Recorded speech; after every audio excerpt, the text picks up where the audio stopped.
Welcome back to the Rundown. It's still billed as Dubai Expo 2020, but while it's been delayed a year due to coronavirus, the Global Exposition and Trade Fair is set to open this October 1st. Over 190 nations are participating in the event during its 6-month run. And of course, taking part thanks to the Abraham Accords will be Israel too. And we'll be previewing the Expo on I-24 News. To begin, I was joined earlier by Samuel Shea, president of Gulf Technology Systems and the chairman of the Israel-UAE Business Forum. We discussed the impact Expo 2020 may have on Israel's economic ties to the Gulf and beyond. Samuel Shea, thank you for joining us on I-24 News. It's my pleasure. Well, before we talk about the Expo itself, which is certainly exciting, maybe talk a little about the company that you're president of, Gulf Technology Systems, and your own experience doing business there in the UAE in the Gulf. My pleasure. Gulf Technology System actually is a company that engage on project development and integration.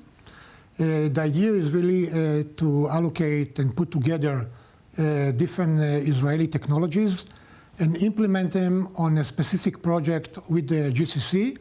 At the moment, it's really with the Emirates and Bahrain.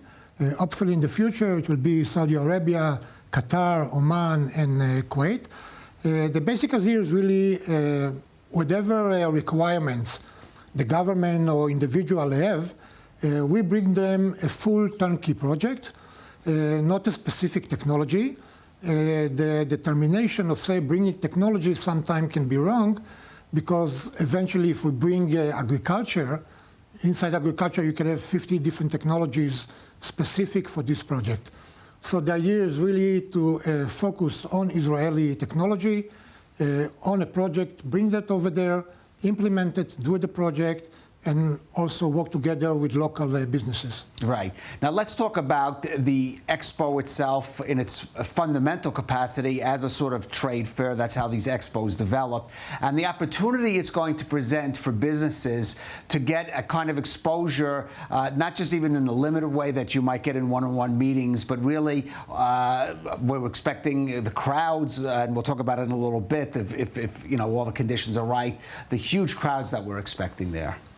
Absolutely. The Expo is it's a great opportunity for Israeli businesses, Israeli companies, Israeli technologies. The idea of the Expo is really, it's the face of new trade and new commerce in the Emirates, in Dubai. The idea is really to have Israeli companies representing in the Expo and show different type of technology, different type of ability that can be implemented in different projects with the Emirates and maybe worldwide. It's not need to be... But let's talk about that, because obviously there's going to be some, I think over 190, maybe close to 200 companies will be presented there. Many of them are countries that Israel does not have relations with yet, obviously. And there will be people there from some of the countries in the region and beyond the region where normally they may not be exposed, at least openly, to, for example, displays of Israeli technology. So it's a great chance for Israel to be on a world stage. Absolutely. It's a great point that you say, because there are many countries that we don't have any relationship with them. And this can be the bridge, you know, between Israel and those countries in order to do joint work together on different issues, technology and project. Eventually, countries that don't have any relationship come over there and they see and meet Israeli companies. Definitely it can be a new ties and a new connection, which will help eventually to build new relationship and close the gap of understanding between the two countries. Right. Now, one of the themes of the Expo is connecting minds and creating the future through sustainability, mobility, and opportunity. The one that jumps out there for me in terms of Israel is sustainability, because, of course, this country has very limited natural resources and has had to really power its economic growth, really maximizing whatever it had, and sustainability is the key. That, to me, especially is an opportunity for Israeli companies. Yes, but you know, in this situation, the key is really knowledge. And with knowledge, you actually can expand in all different type of topics.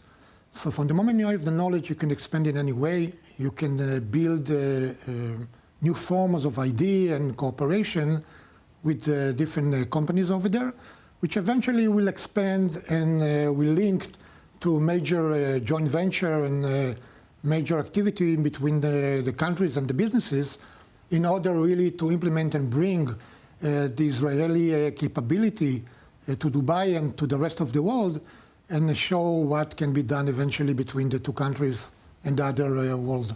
Right. I mean, what I've seen of the Expo looks hugely exciting, the Israeli pavilion, and I'm sure in later segments we'll be going into more detail about the pavilion itself that's being done there.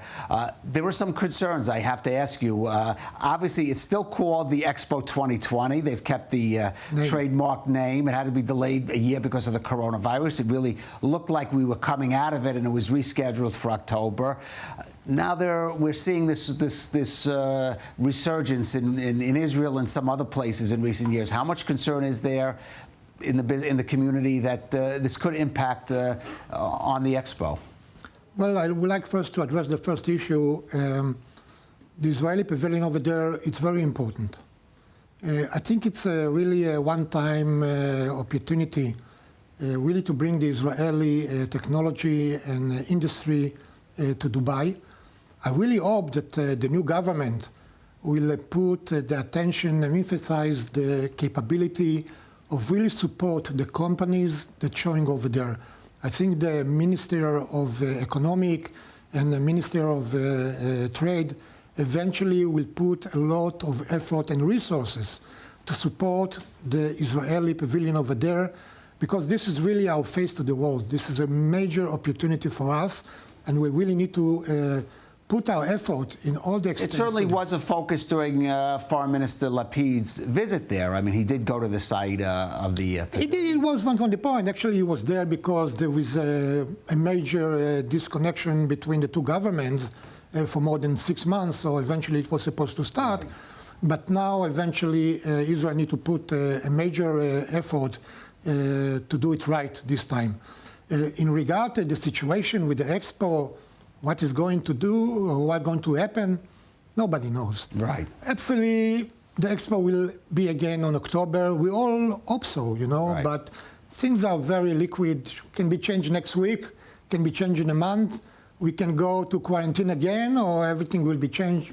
Nobody can tell. Right. We only hope, but nobody can really tell. Right. Now, maybe a final word, just more in general. Post-Abraham Accords. Yeah. None of this would have been possible without the Abraham Accords. Talk about the atmosphere in a general way that you've seen between, you mentioned, because I would imagine because of the difficulties in stabilizing a government here in Israel, there might have, things may have slowed down a bit after the initial burst of enthusiasm. But look now a little towards the future for the collaboration between Israel and the United Arab Emirates in business, trade, and of course, the Expo is also about culture as much and on the social level. Absolutely. As we know, the Abraham Accord, the peace agreement, is based on economic and business and trade between the countries. And this is something that will really need to be developed and expanded in the future. Israel has now a new government, and this is what is important.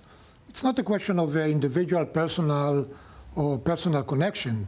They need to face with the Israeli government. We have a government now, and eventually things will start to move, and move fast, because we know that the Emiratis like to move and work very fast on those issues.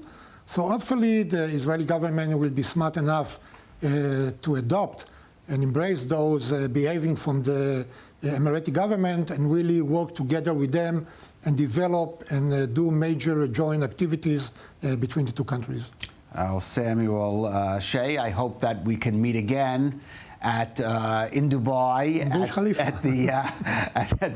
the Expo 20 at the Israeli Pavilion. Absolutely. At the Expo 2020 in October. In fact, tickets for the Expo are scheduled to go on sale July 18th. So people should be well advised to get moving on that too. It really looks like it's going to be something spectacular, as I said, including the Israeli Pavilion. Thank you for joining us, Sam. It was a great pleasure. Thank you.